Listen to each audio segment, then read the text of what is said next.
Salam sejahtera Malaysia. Selamat datang ke channel Fels Lifestyle. Info padu, info hangat disediakan di dalam channel ini. Tuan-tuan dan puan yang amat dihormati sekalian, selepas baru-baru ini tular di media sosial berkaitan dengan nama Menteri Besar Kedah yang didakwa ucapannya memperlekehkan Sultan Selangor. Pada akhirnya banyak pemimpin-pemimpin yang bersuara. Dalam satu artikel daripada Malaysia Kini, Tuan Ibrahim Pertahan Sanusi. Ini soal percaturan politik tak berkaitan istana. Tuan Ibrahim Tuan Man tampil mempertahankan Menteri Besar sementara Kedah Sanusi selepas pemimpin PAS itu dikritik dan dilapor kepada pihak berkuasa atas kenyataan yang didakwa menghina Sultan Selangor baru-baru ini. Berucap dalam program rapat perdana pidato Kebangkitan Rakyat Gombak di Taman Samudera malam tadi, Timbalan Presiden PAS itu berkata, ucapan Sanusi berkait pelantikan Menteri Besar Selangor diputar belit media. Kita lihat serangan khusus soal pribadi yang berlaku dalam ucapan Menteri Besar Kedah. Soal pelantikan Menteri Besar bukan nak hina raja-raja, Sultan Selangor atau negeri-negeri lain. Tidak timbul pun, ini soal percaturan politik, bukan melibatkan pihak istana tetapi cuba kaitkan dengan istana. Berita itu di-spin, putar belit katanya. Hadir sama Ketua Penerangan dan juga pengurus CPN Selangor, Muhammad Azmin Ali, bekas ahli Parlimen Ketere, Anwar Musa, bekas pengurusi Barisan Nasional Selangor, Noh Omar, yang dipertua PAS Gombak Salehuddin Nasir, dan penyandang Adun Gombak Setia, Hilman Idham. Sanusi baru-baru ini didakwa menghina Sultan Selangor berhubung pemilihan Menteri Besar negeri itu. Menerusi video ucapan yang tular di media sosial, Sanusi dilihat membandingkan Sultan Kedah dan Sultan Selangor dengan mengatakan Sultan Selangor memilih Menteri Besar yang cokia, bukan koman-koman leke. Sultan setara itu hangpa bayang dan tengok Menteri Besar merujuk dirinya. Sultan hebat macam itu tak akan pilih Menteri Besar cokia macam Amiruddin. Inci pun tak berapa cukup katanya. Berikutan itu beberapa ahli PKR membuat laporan polis terhadap pemimpin PAS itu. Ketua Polis Negara Razarudin Hussain pada Kamis lalu berkata, pihak polis telah membuka kertas siasatan terhadap Sanusi. Razarudin memberitahu pemberita bahawa kes Sanusi disiasat oleh pasukan petugas khas yang mengendalikan kes 3R, agama, raja dan kaum. Bagaimanapun, Sanusi tampil memohon ampun dan maaf kepada Sultan Selangor serta menjelaskan maksud sebenar ucapannya dalam satu ceramah yang didakwa telah diputar belit. Namun saudara-saudara, di dalam perkembangan yang lain, terdapat juga kenyataan dari beberapa kepimpinan politik di Malaysia.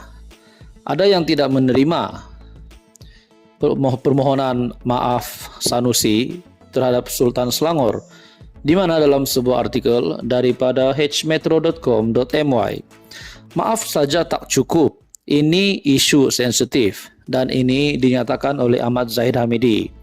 Agensi penguatkuasaan perlu mengambil tindakan sewajarnya terhadap Menteri Besar Kedah, Datuk Seri Muhammad Sanusi, berhubung kenyataannya yang didakwa menyentuh isu berkaitan agama, kaum dan institusi diraja. Timbalan Perdana Menteri Datuk Seri Dr. Ahmad Zahid Hamidi berkata, permohonan maaf yang dibuat Muhammad Sanusi kepada Sultan Selangor dilihat tidak mencukupi kerana ia membabitkan isu yang sensitif. Tuan-tuan dan puan, menurut anda, apa komen anda? Teruskan bersama di dalam channel ini untuk info yang seterusnya. Mohon bantu channel ini dengan menekan butang like, share, dan subscribe.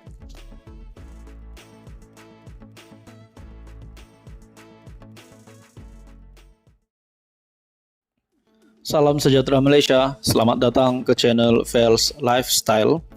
Saudara-saudara, tuan-tuan dan puan-puan yang amat dihormati sekalian, akhirnya Saifuddin membuat pendedahan yang mengejutkan. Menteri Besar sementara Kedah yaitu Muhammad Sanusi. Dalam sebuah artikel biharian.com.my, Saifuddin Dedah Sanusi didenda Rm500.000.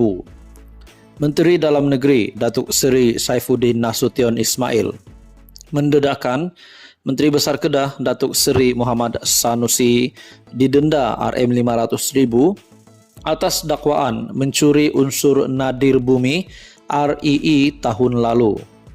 Saifuddin berkata, denda itu dikeluarkan Pejabat Tanah dan Galian PTG ke atas pengurusi Perbadanan Menteri Besar MBI Kedah kerana kegiatan yang dilakukan di SIG. Katanya, berikutan itu Muhammad Sanusi selaku pengurusi MBI Kedah dicabar menjelaskan perkara berkenaan dan menafikan sama ada beliau terbabit dalam kegiatan mencuri RII. Malam ini, saya nak tanya dengan Sanusi sebagai pengerusi MBI, ada tak dapat surat daripada Datuk Fauzi Mustafa selaku pengarah PTG Kedah pada hujung tahun lalu? Surat itu mengkehendaki MBI membayar kompaun Rm500.000 kerana mencuri RII di Kampung Chong Sik. Kamu Menteri Besar, kamu pengerusi MBI.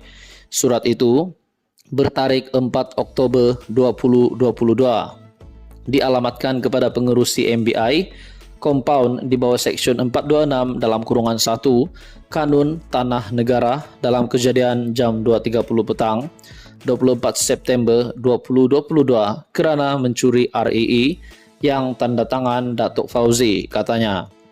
Beliau berkata demikian ketika berucap pada pelancaran Jentera Perpaduan Kedah di Padang Awam Pekan Guar Cempedak di sini malam ini.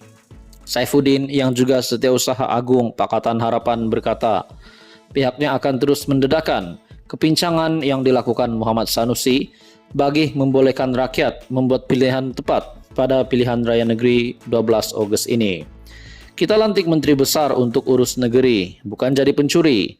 Ia adalah permulaan dan kita ada lagi beberapa siri pendedahan dengan dokumen lengkap kerana kita percaya rakyat Kedah cerdik. Jangan sesekali memandang rendah kebijaksanaan orang Kedah. Mudah-mudahan paling kurang kemenangan 19 kerusi DUN akan jadi kenyataan, katanya. Sebelum ini Muhammad Sanusi dilaporkan menafikan pembabitan MBI dalam sebarang aktiviti penerokaan dan perlombongan NRII di hutan simpan Bukit Enggang Sik.